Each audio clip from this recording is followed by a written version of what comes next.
We started talking in May 2 years ago, and he would call me as well as text me.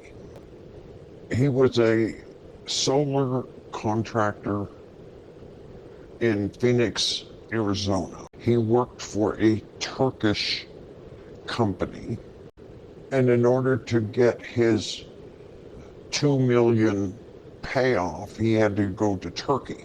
Once he got to Turkey, he went somewhere, went to the bathroom or whatever, and lost his bag that had his passport and money and all that good stuff in it. So he asked me for $5,000, and I sent it through an intermediary in Florida. We continued to talk and stuff. He needed a place to stay, so he needed another $5,000 for a hotel room, which I sent. Well, I figured once he got back from Turkey, we could, he was going to be retired, and, we could go places, travel. Talking to her, listening to her story, this is a classic case of social engineering. At first she's like, I'm not giving anybody any money. This is, I just want a travel partner. And, then their relationship builds and builds and builds. And then slowly he develops this bond with her where she feels like she really cares for him and wants to help him, and starts sending him money. This is the first time it happens to you. You give away the money, then you enter a list for these scammers on the dark web that, hey, this person I got this much money from this person, they go on the list. And so, come back to them later when they've replenished their bank account. And that's why you want to change your phone numbers, you want to change your email stuff, you want to change your social media if something like this happens to you, because you want to take yourself off of everybody's radar. He was a very, very nice looking man. That he was a ship's captain on his way to Greenland from Norway. And he was the captain. It was his ship. Not that he owned it, but he rented it to take some stuff from Norway to Greenland. Could not talk to him because he said at one time back in the 90s, he had been, pirates had gotten to him, his ship, so there was no talking. You developed that relationship with him. How frequently did you text with him? Was it a daily? Oh, several times a day. I thought he was going to be fine. I mean, did you foresee a relationship with him in the future? Yes. And did he speak to you about having a relationship? He asked me a half a dozen times, said that I would be his wife, probably half a dozen times. The saddest thing is with most of these type of cases is that they're elderly. They're afraid of being thought of as feeble or unable to make their own decisions, financial decisions, and that's not the case. What happened to them is they've been social engineered, and once that person starts taking their money and information, they're almost invested in this relationship because they've given that money. And so it's really kind of sad, but they kind of want it to be true because, the alternative means they've been had, and nobody wants that. How much do you think you sent to him? Well, I sent 20,000, and I sent 5,000.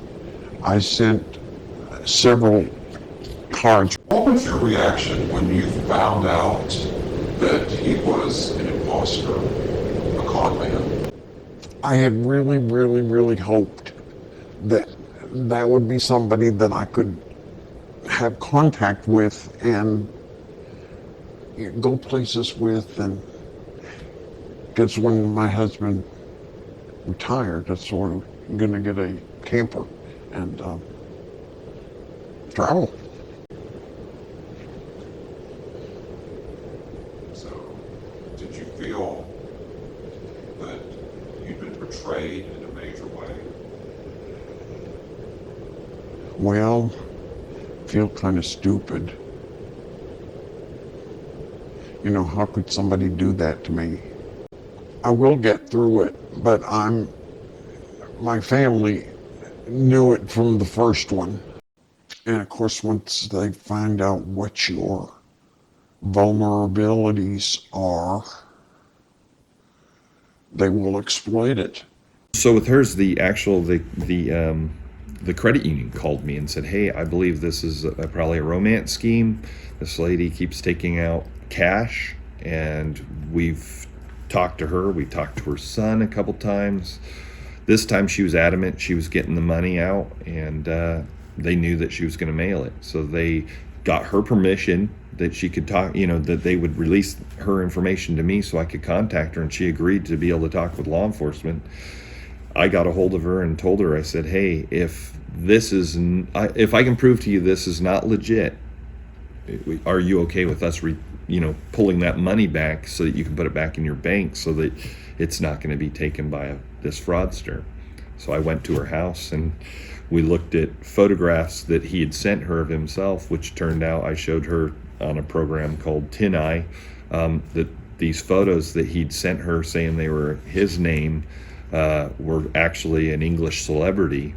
They were somebody that maybe mainstream America wouldn't know, but if you're watching the baking show, the British Bake Off, you would recognize the guy. We got about $10,000 back for her. So what ended up happening with this case, I got with a federal agency who was able to track where the money went, and through their resources and commercially used products that they have, they were able to see that the person that was receiving these funds also had about 60 other post office boxes. And through all those post office boxes, there was multiple $1 million worth of funds had been transferred through there. And it's still an active case. Still an active case. The other problem that we have is because they try to keep it so secret, it goes on for so long and people lose a lot of money. I mean, the main thing is be open with your family and friends. If you're in a relationship with somebody, tell other people, because that's what they want. They want secrecy. They want this private romance to blossom. They don't want you spreading their name around or any information or their pictures, because if she would have passed around that picture, someone may have said, hey, that's the guy off the British baking show, and this could have stopped a lot earlier.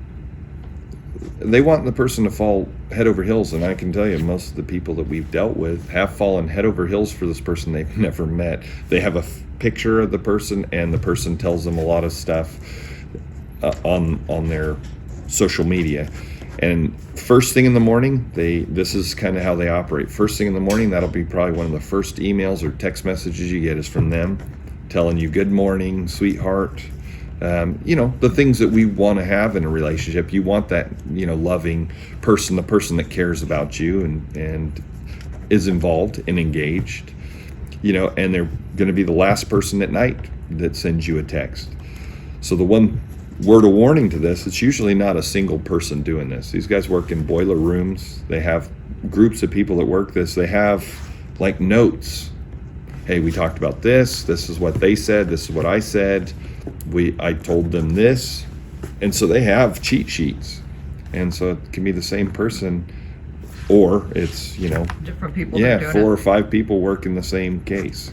And as soon as it gets to that bank account, it is dispersed, and it's used for other things such as terrorism, financing organized crime, buying other, financing the lifestyle of these organized criminals or terrorists. And if you knew when you first got into this relationship that this person's probably an international terrorist, you would not get involved, or an organized criminal.